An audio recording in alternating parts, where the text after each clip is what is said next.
We're going to bring in Senator John Barrasso, Republican from Wyoming, who was with the president at that event yesterday. Mr. Senator, can you give us a succinct answer and tell us what is the president's version of a Green New Deal?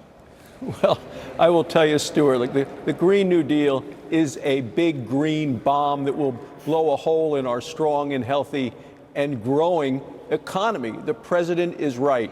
You need to have economic growth at the same time that you have respect for the environment, and we have seen that with this administration, getting the balance right. It's not one or the other. You can have both. You need to have both. And the best way to have a clean and safe and healthy environment is to have a strong, growing, and healthy economy.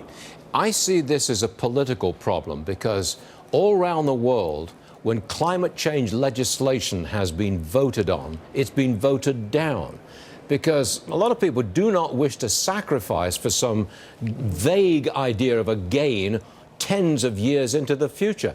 I don't think people are prepared to sacrifice for climate change. What say you? Well, I agree with you. There are things we can actually do and are working in a bipartisan way to address the kind of research that is needed that can be deployed all over the world to help with issues of carbon dioxide.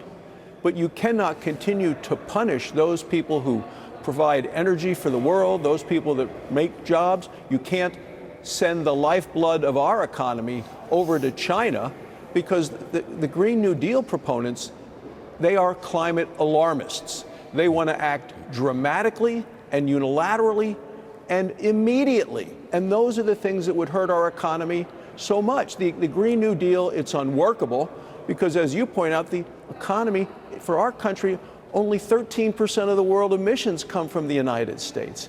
It's unaffordable. The cost to taxpayers is astronomical, almost $65,000 a year. And it is unpopular. Even the unions oppose it, Stuart, because they realize how devastating the impact would be on the workers here in America. Can I just briefly talk about Iran? Yes. The Iranians are going to keep enriching more uranium. You just got back from a trip to the Mideast. Can you define America's strategy here? Is it containment? Is that what we're trying to do with Iran? Contain them? We want them to change their behavior.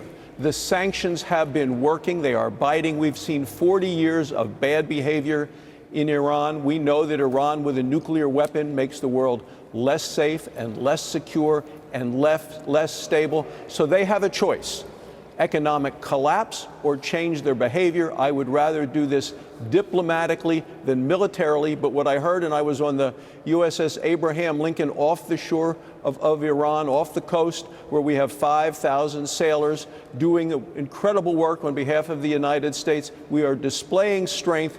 People in the region are happy the president didn't take military action, and that's actually helped galvanize support in the region against Iran. Iran cannot be allowed to have a nuclear weapon, but that is one of the things they are threatening. The sanctions are working, and the president of Iran is at an all-time low in popularity because of the impact of the sanctions on their economy locally. Got it. Senator John Barrasso, Republican, Wyoming. Thanks again for joining us this morning, sir. Appreciate it. Thank you, Stuart. Yes, sir.